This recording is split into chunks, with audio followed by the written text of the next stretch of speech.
Welcome to the Boston Men's Group podcast. We're a group of dedicated coaches. If you're interested in personal growth, professional achievement, then take down your guard and tune in. Hi, everybody. You are joining the Boston Men's Group podcast, and we have the awesome Scott Stoltz. He is a communications coach, and we're going to be talking to you about mansplaining and manspreading and what you can do to understand what those concepts mean and so that you don't do them. So we are super excited. Every time I get to work with Scott, I'm always really excited. And let's jump right in. So mansplaining, as we know it, is a term that has been coined for men who will jump in and sort of finish a sentence for women, sort of communicate that he knows more than she does. And I think the understanding is that a lot of times maybe the woman is the person who actually knows the topic or is talking about the work she's doing, and a gentleman will jump in and finish the sentence for her, try to explain it to her, which can be slightly condescending or patronizing. And we want to make sure that we understand what that concept looks like, and we can even maybe talk about a little bit of the origin of mansplaining. What comes to mind for you on this topic, Scott? Yeah, sounds good. Well, first of all, thanks for having me on, Megan, to talk about these topics. And I'm excited. You know, it's a topic that's come up a lot in the last couple of years as a coach, and certainly as a communication coach. And I've heard it from people from all different experiences and levels and backgrounds and whatnot. So I know it's very relevant. So I'm excited to talk about it. And, you know, one of the first things I would say is, when we think of mansplaining and that interruption and jumping in, is I like to dive into the root cause and what's really happening deep. And we'll go through this, you know, throughout the course of the conversation. We don't have to cover it all right off the top. But, you know, one of the first things I would ask people to think about, especially the men, if you think you might be mansplaining at times, or if you've been accused of it, if somebody, obviously particularly a woman, has at times given you feedback, is ask yourself, have you found that you have a tendency or a propensity to interrupt people in general? Before you get into the mansplaining part of it and the impact that it has, we're definitely going to, I know we're going to talk about that, Megan,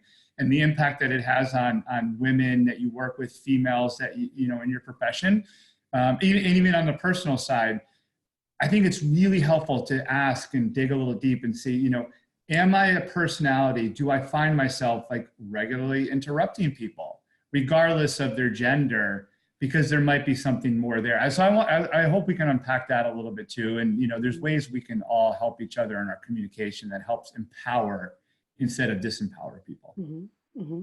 But how much of that do you think is or could become gender-based, where there's all these studies that track how, and I think back to the root, like you were saying, so we're looking at more of the causal rather than the effect, is that it's a little bit of an entitlement of taking up space is really what the topic is about today, both taking space conversationally and physical space. And there's a little bit of an entitlement that men have, that they've always been taught that they can take up space, right? So whether that is sort of sexist and there's an underlying tone of violence, I think that upsets men. It's like, well, mansplaining is not sexist. It's just this bad behavioral tick that we have. And I'm sorry I interrupted you. It doesn't come from a bad place. But I think if we really look more deeply, obviously the intention isn't to hurt someone, but perhaps it's part of a systematic problem where this entitlement, these beliefs that we're grown up with, that men can take whatever space that they want, in effect turn into places where women get under her, you know, overspoken. They're not listened to as much in meetings. And we know and I'm just using meetings as an example because I think it's a really powerful one, because we know studies show that diversity of thought is one of the most fruitful places for innovation, and high-performing teams create these spaces of safe psychological space. So if there's somebody in the meeting that perhaps the power dynamic is really clear, right? There's a couple of guys who are the C-suite, and then you've got like a female intern and maybe a woman who's doing a lot of the work, but she doesn't speak up very often. So finding ways as a man to empower those, like you're saying, right? Really empower other people. If you're talking most of the time, that's an indicator. And then there's layers to that.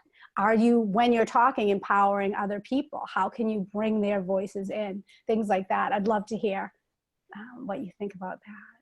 Yeah, I mean, no question. I mean, you hit on a lot of very, accurate, relevant points. And, going back to, again, root cause is that, and I'm going to talk a little bit about, how we may do it directly over and around and, regarding when women are involved in a conversation or a meeting. But it still goes back to something to do with ego and something to do with insecurity.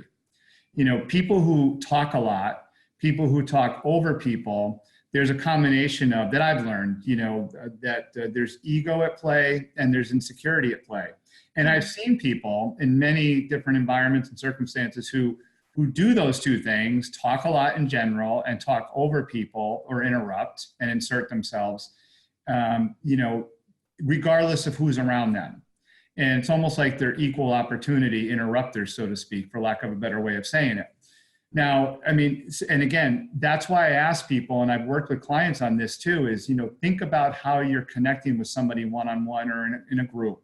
And think about, are you feeling, for one example, are you feeling as somebody else is speaking, like you're starting to get antsy, itchy, nervous, that you have to start speaking again really soon? And where do you think that comes from? Is it because your ego is saying, I need to be the one saying this right now versus them? Or I need to have my story be more powerful or more relevant than their story because I have the same experience as them. If you understand where it's coming from, you're going to be able to better deal with it. Mm-hmm. Where I think where women come in and where, doing this and taking this out in a way that makes others feel uncomfortable and could help a woman feel, like she's being talked over and being smothered a little bit is, think about what you saw and what you learned growing up and even earlier in your professional life. Did you see and deal mostly with men? Were men in your family setting examples like that? And it doesn't mean that you have to agree with it. What it just means is, I was around and conditioned to believe, but what matters today is my behavior and how I act and carry it out today. And that is to give everybody respect, everybody a voice, and not only give them a voice, but encourage and empower them. And what's going to matter is that you then act it out every single day, whether it's a one-on-one conversation or in a meeting. So I just really think it's good to get a handle on some of where this comes from, mm-hmm. including if, were you around a lot of males who did this? And then you can then say, all right, I know, and I have some good education and perspective on the origin, but what matters today is that I am here and to empower people because, right, it all comes down to service to others. What are we doing to help others? When we make it about us, regardless of gender, we're going to stumble. We are going to stumble, big picture, maybe not short term every time, but big picture. So how can you make it about other people? So that's more of the context that I have on it in terms of, how it relates to anybody really. Yeah, no, I love that. And I think what I'm sensing from that too is like this underlying curiosity in one's own interpersonal skills, like how am I showing up? And I think sometimes we can grow up in this self-centered world, like most of America or first world country. It's like me. And then here you are, maybe in a leadership role. Everyone to me is in a leadership role. And I'm sure you agree with that. But really having that self curiosity and that reflection back in and saying like, how did the meeting perform? How well did I communicate during the meeting, and did I cut anyone off? How do I make people feel when I'm creating the space? I mean, what would you say to that? Because it sounds like that's really what you're inviting people to do is watch how they're showing up. I know, and it's so funny. I just caught myself. You said something, and I almost was ready to say a word before you were done. Like that would have been a perfect example of somebody jumping in and taking over the conversation.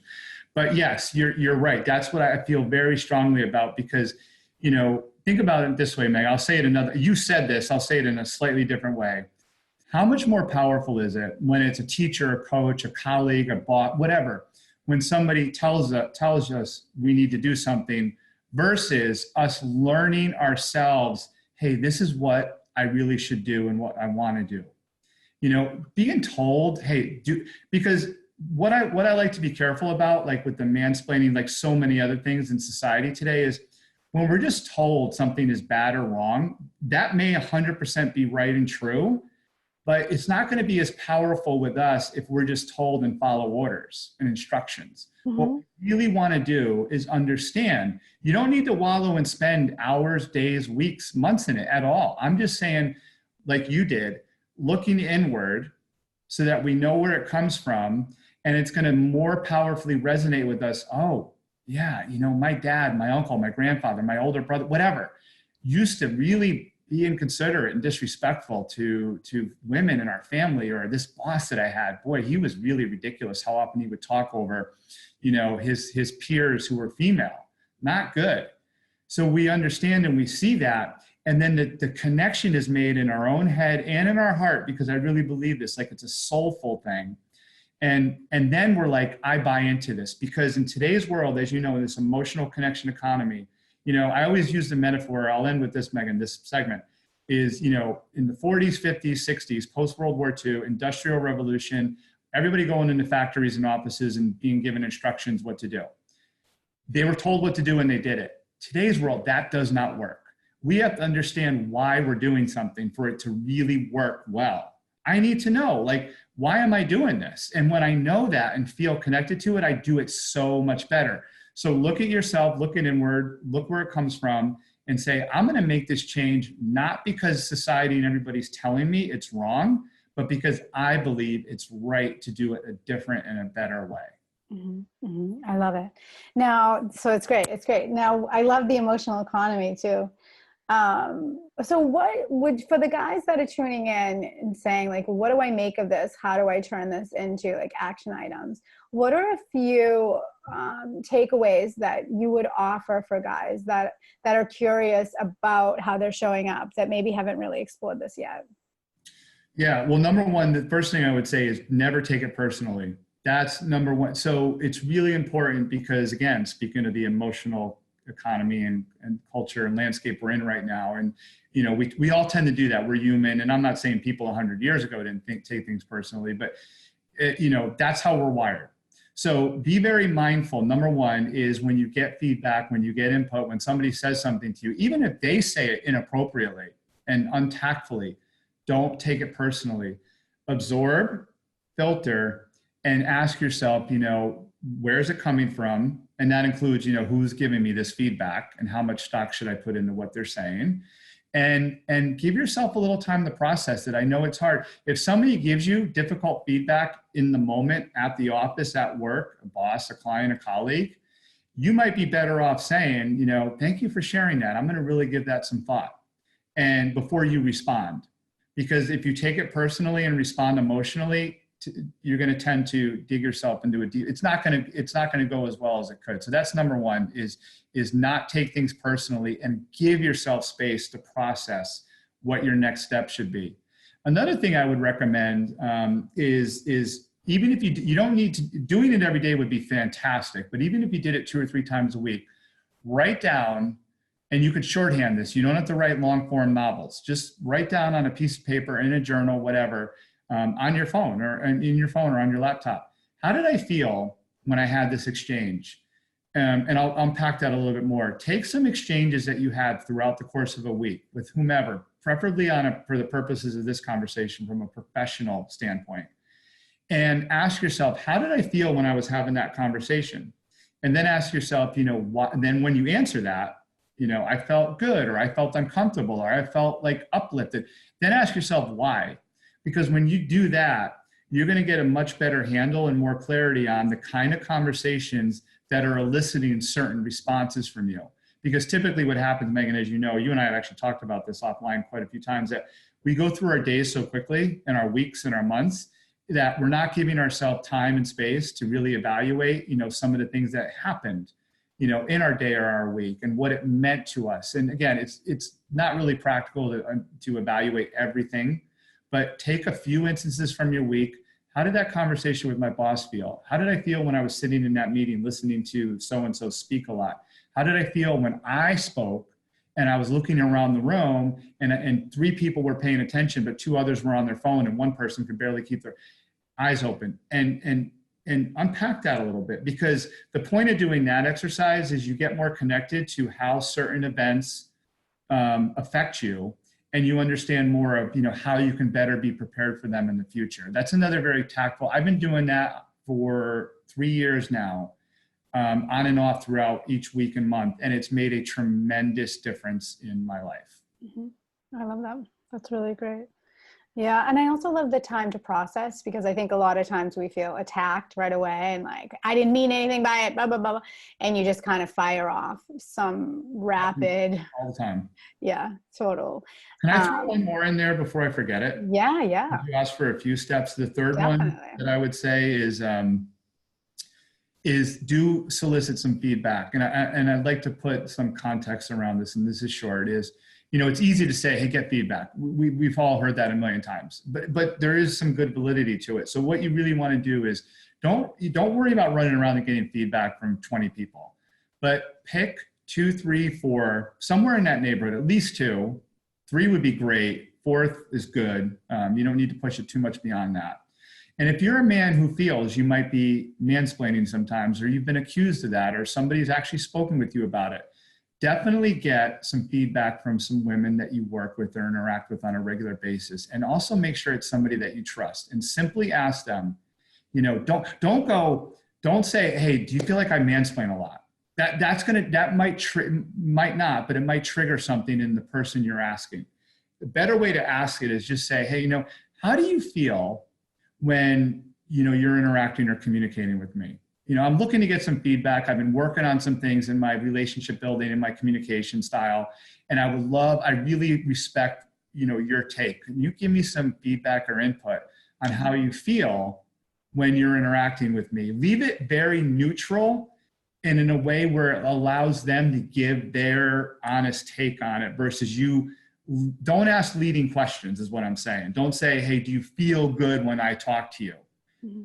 That's a leading question. Just say, hey, I'm getting some feedback. Can you share with me, what are some of the experiences you've had when you're interacting with me? And leave it up to them. So that's really, if you can get feedback from a handful of people, even a few times a year, I promise it'll make a big difference. I love it. I always suggest that for all my clients. There's no way to know what people are thinking unless you've asked them. Mm-hmm. And I love asking the right people. And I would even add, maybe ask someone if there was negative feedback, and I'd love to hear, like, if you agree with this, hey, you said that this was uncomfortable for you, or I was talking over you, or whatever it was. Would you be open to having a conversation with me in regards to that, to seeing how we could rebuild our relationship and how I could support you more? Yeah, I love it. Exactly. That would be great.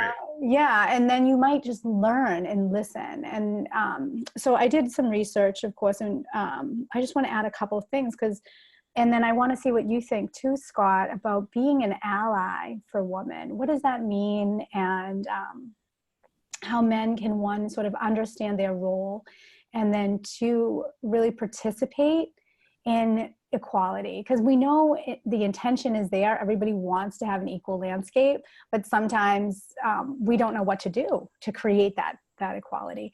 So just a couple that I thought were really interesting from Chuck Shelton. So listening to a woman's voice, like letting the woman actually just have a voice in the room. And I would add specifically like the timbre and the quality of a woman's voice. I think to be able to say, and you hear this stuff all the time from men that sort of consider themselves allies. They're like, well, I had a lot of sisters, or when I had my daughter, I learned so much more about the woman's perspective. And Jennifer Brown, a diversity consultant, sort of picks apart some of that, because I definitely hear that from a lot of men in the men's group. They'll share that, they gain so much perspective because their wife teaches them. And all of these different sort of tokens of like, I'm a good man, which is great.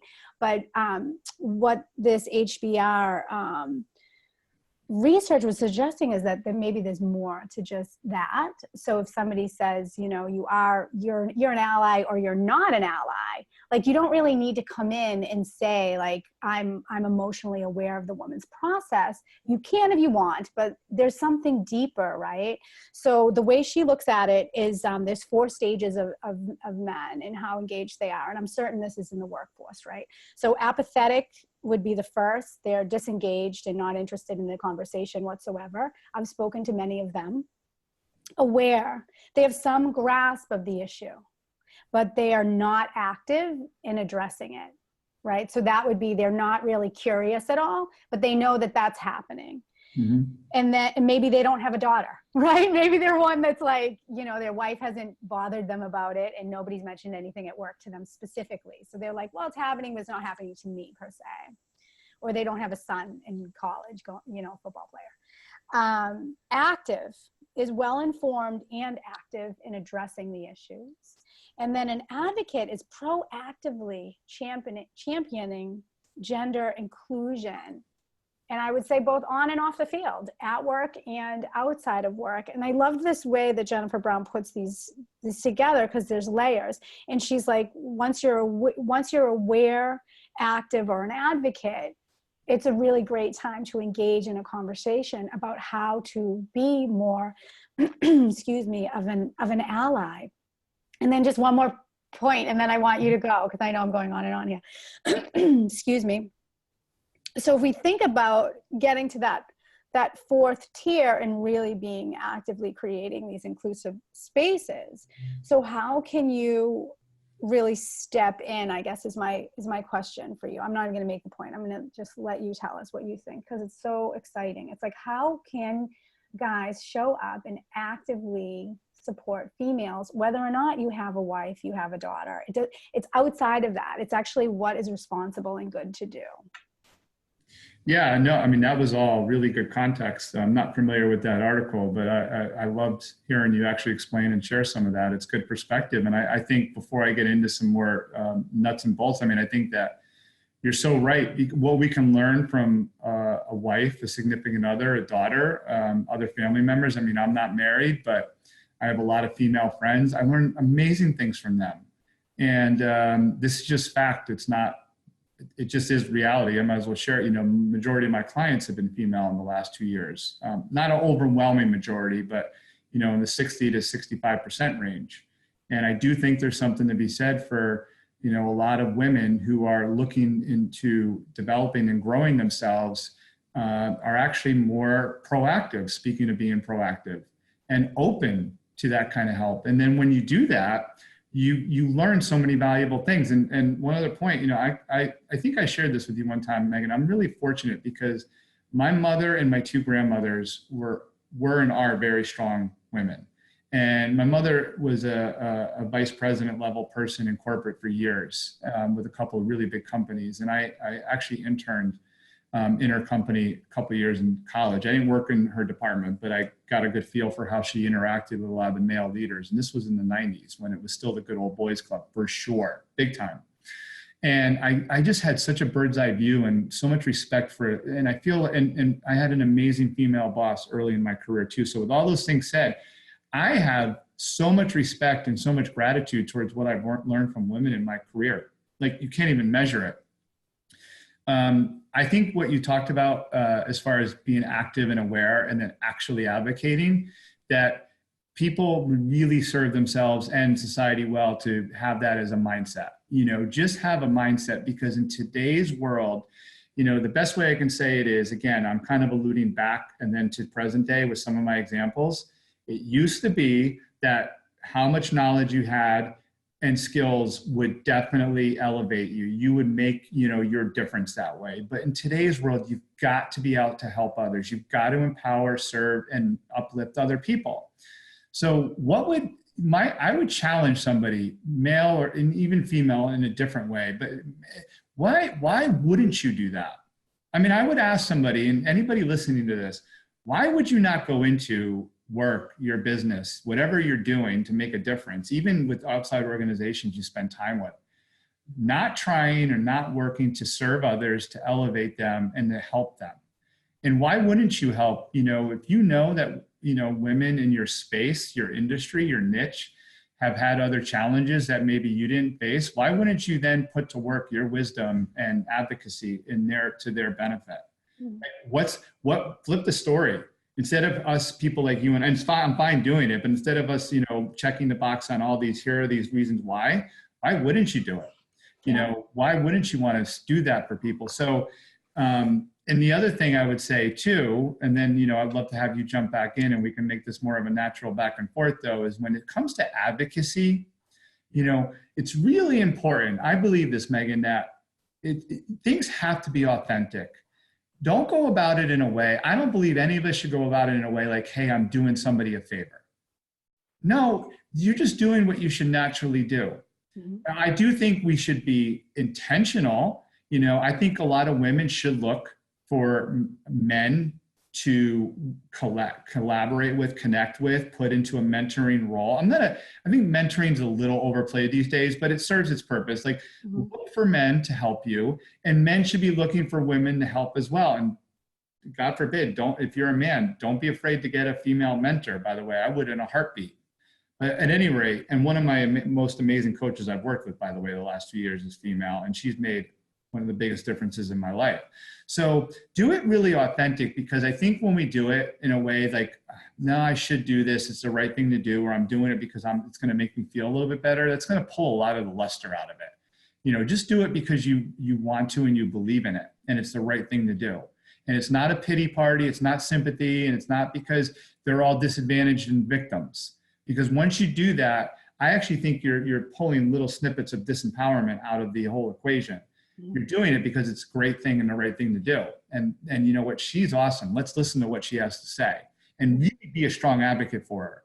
Don't tiptoe or tap dance around it. Really be a strong advocate and give her guidance, show her clarity on the path, and give her a platform to have a voice.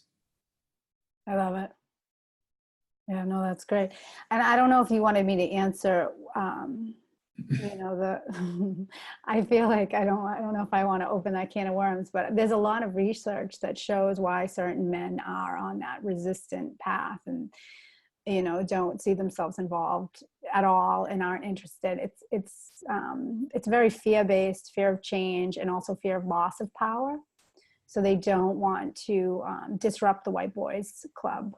Or the old boys club, whatever, the old white boys club is very relevant. So, yeah, they don't want to change. They don't want to give up any position of power. So, and there's also that the sameness. So they want everyone to look like they do, and that's the unconscious bias. You don't even know you're doing it. You hire a white male.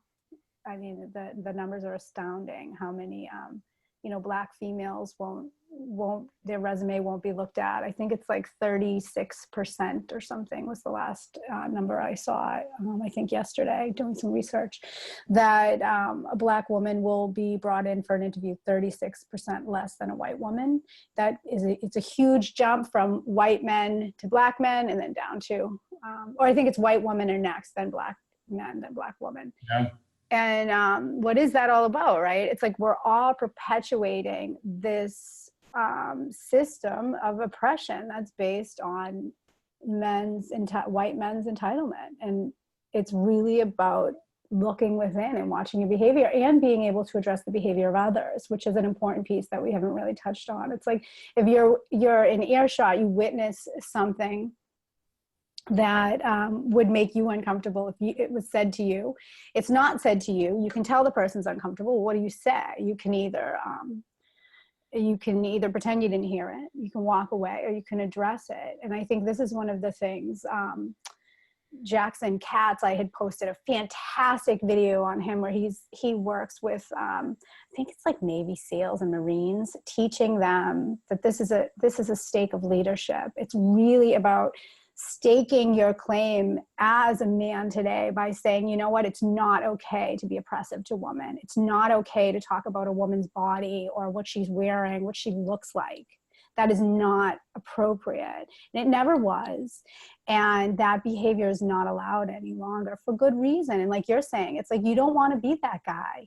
You don't want to be putting a woman into that position because you wouldn't want to be treated like that yourself. No, and we develop.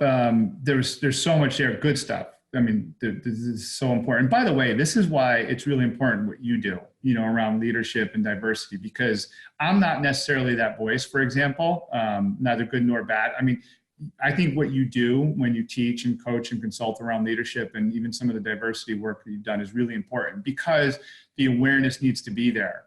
I like working with individuals and teams within companies, to help them in all facets of their communication, their influence, and including how they interact with people of all different backgrounds, genders, ethnicities, etc. But I mean, I think to your point, and part of what you wanted to ask of me is, yeah, let's just call it what it is. There's a lot of conditioning and habits and beliefs that people form over years, and they all rear themselves every day. And this is reality. It's not sugarcoating. It's not giving people a free pass and saying, that's just where they come from. These are things, though, that have been, conditioned and habits that have happened or built up over years, combined with that wiring that we have as human beings to stay safe and comfortable. Mm-hmm. Our first inclination, as you know, because I know we've talked about this too, is, to stay safe, preserve our standing. This goes back tens of thousands of years. Yeah. We can't just look, and I'm not saying don't expend a lot of time on this, just be aware. This is what I say to people I work with all the time. You don't have to learn the evolution of humans, et cetera. And it's good to know a little bit about it. Just be aware of the fact that a lot of our traits and characteristics come from tens of thousands of years, not just the last few decades. But that being said, we default to wanting to be safe, to be accepted by our people around us, and to be comfortable. So what does that mean? So it means that you are likely to surround yourself with people that you know or feel comfortable with. It means you're going to be self-serving a lot of times. Your inclination is, because that's how you're wired. You're going to look not, oh, how can I open the door to all this other opportunity for all these people, women included or minorities included? No. A lot of people are like, how can I stay safe in my job? I need my salary. I have this mortgage. I have kids. This is what people do all the time. And it filters into their behavior, their thoughts, and their actions. It creeps in, and they may not, like you mentioned, unconscious bias, so true. They might not be sitting there, I'm out to get this woman or this person today, but their behavior shows something else. They're like, because they're doing it because they're trying to preserve and self-serve and keep their standing. So be mindful, be aware, be honest and open that this stuff happens. This is where it comes from. We all look to stay safe and comfortable. Me and you included. We just may be a little bit better at, because of the work that we do and how much we've invested in ourselves and our growth, we may be better at processing it and moving forward with it. And that's what I encourage people to do, is just put some time into really understanding where this comes from and how you can better serve others and work through those unconscious biases, work through those natural default behaviors that are going to lead you to say, I'm going to pick, this resume clearly is a white guy. I'm going to talk to him before I talk to this minority female, even though they have comparable skills. No, do the emotional labor to work through that moment and ask yourself, who's the best person? Or I better damn well make sure that I'm talking to both of them. You owe that to yourself, you owe that to them, and you owe that to your company, and you owe that to society in general. Yeah. And these are things, I just think these are staples. These are just things we should be doing naturally. And there's going to be such better results or good results coming down the road when we're all doing that. Mm-hmm, mm-hmm. I think it's increasing. It is like people are expecting, especially now that we have all of these, millennials coming into the workforce. It's like they're demanding equality and inclusion. So something that I thought was interesting too is like sort of so where men might, and not to generalize, so forgive me because it is an overgeneralization, but men may take more of an action-oriented approach to a problem or an obstacle. And I think that that's worthy of mentioning right quick, because that makes a lot of sense. Like even in the home, like my boyfriend is like, okay, what are we going to do about it? And sometimes it's more of, let's just like have a conversation about it. And, that in and of itself might be the most important thing. But the man will often say, well, here's the 3 things we can do about it right now. And I think we want to approach this mansplaining piece using a little of that knowledge that maybe it's not about taking an action in a meeting or saying the right thing. Maybe it's about using more of the other resources you have as a man to help the woman in your office. So you step back and you say, well, maybe rather than in this meeting about, like, say there's an ERG, right, an employee resource group about, gender dynamics or building bridges between men and women at work or something. So you have a lot to say and you're an impassioned man on this topic. Rather than using that space again in that meeting to share all of your ideas, let the woman talk, absorb, and almost be more of an advocate when you leave the room, and use what you have, your social equity, to gain momentum and talk to other guys that maybe are less of an advocate than you are, and use your power a little more differently, rather than always thinking of like, how can I act right now, but how can I use what I have and what power I have to help women. And that's all. I think if you want to say something else there, but I think we should probably get into the manspreading. Yeah, I will say one thing to all that you just said. Yeah. And I'm going to throw the word out: trust. Ingrain trust into your conscious, into your mindset. And I know we all know what it means, and I know most of us think about it regularly, but this is something that's really made a difference, not just for myself, but people that I really admire, who I think carry themselves the right way. Some I know personally and directly, and some are virtual mentors that I just follow online. But if your objective is trust all the time, and what do I mean by that? So Megan was just giving an example about a meeting. And a lot of times people are compelled to, like, I got to get my 2 cents in. Let me share this action plan that I have. Let me make sure my voice is heard. Your goal should not be to always have your voice heard and be the one who comes up with the steps, the ideas, the action plan. Your goal every day should be building trust. And if you ask yourself, what are the best steps for me to take to build trust with my colleagues, with this team, with the people in this room, with my clients, with the people I'm working with my boss, management, it's whatever. If that's always your default, building trust as opposed to things like, I need to be heard, the results are going to be phenomenal, because you're going to take steps. What Megan said about, maybe I should just listen today. Maybe I should just listen to other people's ideas and then have some side conversations afterwards. Or maybe one of the ideas is phenomenal and I'm going to go advocate for it. I'm going to go around using my influence to talk that idea and that action plan up, and which in turn talks up the person who shared it. And when you do things like that, you build a ton of trust and equity. People are going to say, he or she has the right intentions. They have my back. And there's nothing better or more powerful you can have with people you work with than their trust. I absolutely love it. I love it. So this is one of the pieces that I work on when we start with, so in the consulting that I do, we start with the leader and then look at the leadership within the team. But the leader themselves, one of the things that we see, especially with men of power, is that every time someone comes up with a great idea, and I know how this is, if you're more experienced, you've been there, you've done that, you may have something to add. And you want to start to notice in those interpersonal relationships and in those moments of trust building where your opportunity, like you're saying, is to build trust. You come in and make sure you tell them your idea, or no, or but did you think of this? And did you know that? And you dismiss their idea rather than saying, what else could you think of here? How could we integrate that into the next team meeting? Who else could you bring in to help with that idea? And let them have the glory. And now it's back to that leadership. Sorry if I was making it about leadership, but now that's leading, right? You're allowing other people's ideas to be fruitful rather than always saying like, I'm the smartest, I'm the best, because underlying every time you come in with another idea, that's what you're saying, or that's what's communicated. So I love it. Okay. So what is manspreading? This to me is almost a comical word. There's like an underlying comedy here, right? Like manspreading. I just think it's very funny.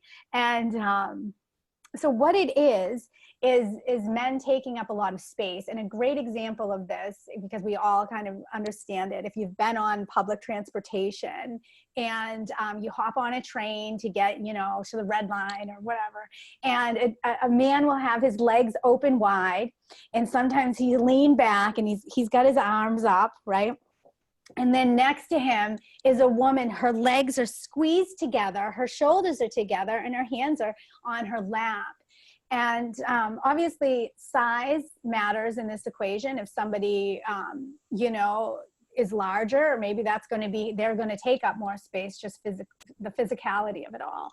But many times men are just, this is another unconscious belief where they don't have to meter.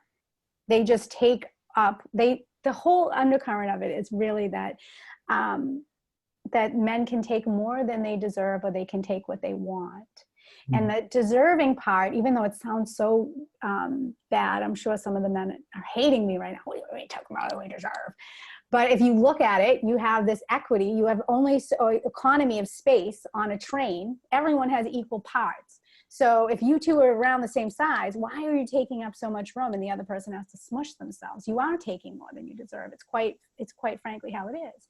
But then we also see it as these power displays, and that's what the root of it is, right? It's like this entitlement to space, and then it's this power play where someone comes in and they've got, you know, they're going to be like ready to pounce, and they've got all the information. And I think there's also, you know, ways to use your body to raise your blood and have a chemical reaction and stuff. You add adrenaline when you stand up, right? I think it's Amy Cuddy's fabulous TED Talk on this.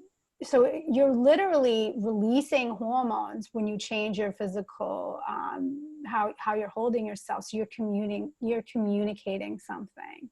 And I think this is one of these places where we can add some curiosity and some sort of tenderness around how am I behaving? How am I being perceived? And what am I communicating to others? Am I creating that trust space like you were speaking to? Yeah, and I'm a big believer that everything we do is part of our message. How we carry ourselves, how we walk, how we sit, you know, how our posture, how we, you know, really just walk into a room and position ourselves, you know, when we're interacting. It all matters. It's all part of the message, so to speak. So, you know, some good guiding principles and rules of thumb, you know, consideration is, you know, think about what you're doing in a moment. It all starts, well, first of all, it starts with awareness. A lot of what we talked about today, Megan, is just being very aware and mindful of what you're doing and how you're doing it. And then just always coming from a place of being considerate. You know, think of one of the best things we can do in life is we tend to, and understandably so, I totally understand. I'm just grateful that I've learned a different way now, is we tend to always look at things from our point of view, right? You understand why we do that. And that's pretty natural, but really helpful when we look at things from other people's point of view. So you might be comfortable in the moment, you know, and I'm talking to all the guys out there, and God knows I've even done it in meetings where I look back now and I'm like, this must not have looked good. I sometimes have done this, Megan, for those of you who don't see me, like I'm crossing my hands behind my head. And it does take up space. So ask yourself, not, is this comfortable, like literally physically comfortable for me in a moment? Ask yourself, how does this not only look to other people, but how is it making other people feel? Make it about the others, coming from a place of consideration. It's all part of being aware. And you want to look, you know, from how, again, like I keep saying, how it affects or looks to other people, not just how it's making you feel in the moment, because that's the path we take so often. And it's often a little delusional, or not, we're not going to have the right answer. Yeah. And I love it. I think you're right. Making it about others makes it easier. It takes the weight off the ego. It doesn't provoke the ego as fast. Yeah. But the other thing too that I was thinking is just like how to make sure that you really are conscientious of others if they have to walk around you to get in, and you're like your legs sticking out. It's like it's back to that awareness of the system that we participate in, that like, why do men do this and women don't, right? It's like, it's definitely a taught behavior, right? And really looking and being curious about, it's not that you're being in that moment violent or sexist, but what's happening is that these behaviors are actually rooted in a space that you have the right to have more. And it's a sticky place, because you say, well, what the heck? I never asked for that training. Why do I have to have that belief system and not even know about it and be walking around being all big all the time, right? And sometimes big's good. Sometimes big makes it more friendlier and more accommodating to others, actually. And I would say there's an argument for that.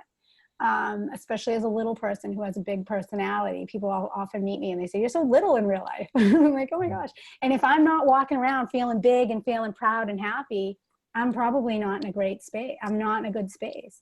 So I feel like I'm more loving and more giving when I'm able to be playful and big. And I think that we should never take that away from anyone, men or women.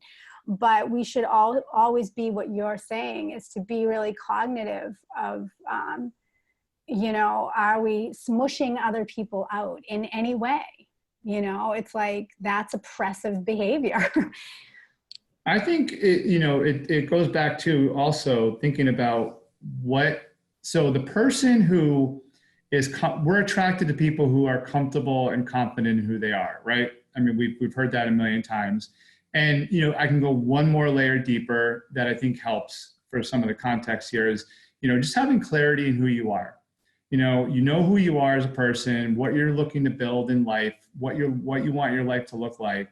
And you have clarity in how you impact and bring value to others. So think of the person who, if you can visualize, anybody out there listening, visualize the person who walks into a room and you can tell they have some comfort and confidence in who they are, probably because they know who they are as a person and the value that they bring. And they're not taking up a lot of extra space. They definitely are, they're upright, their posture's good. They walk with like kind of a calming aura around them. They smile, versus the person who comes in is a little fidgety and, nerves and anxiety are okay. They're a natural human behavior, but they're rearing themselves in a way where, they're almost making other people around them uncomfortable.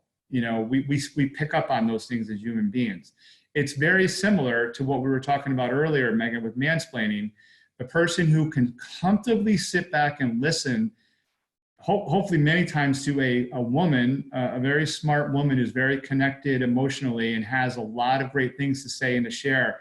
The person who can comfortably sit back and listen to that it's because they're secure and they have clarity in who they are, more than likely.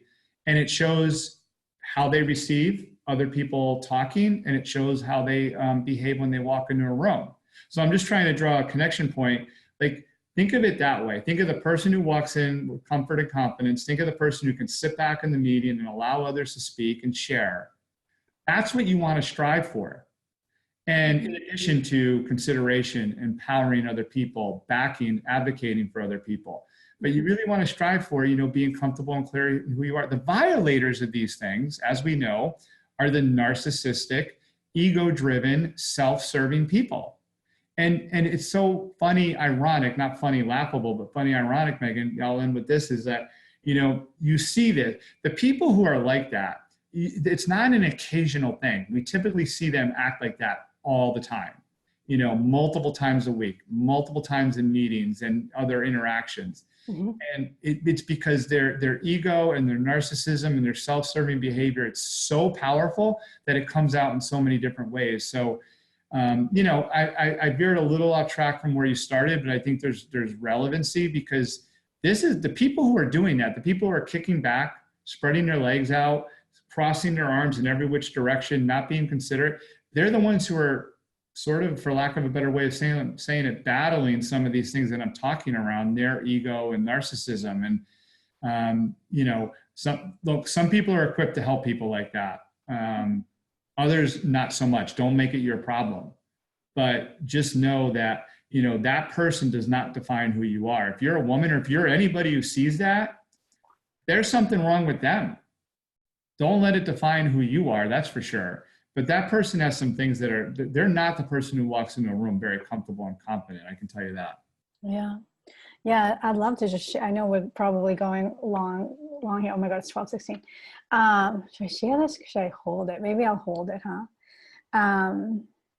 I feel like I have to share it. I'll just share it real quick. So I met this younger gentleman who I was telling what we're doing with the Boston Men's Group and diversity training. And he said that what's very uncomfortable for him is there's an older gentleman who is sort of a repeat offender of inappropriateness toward women.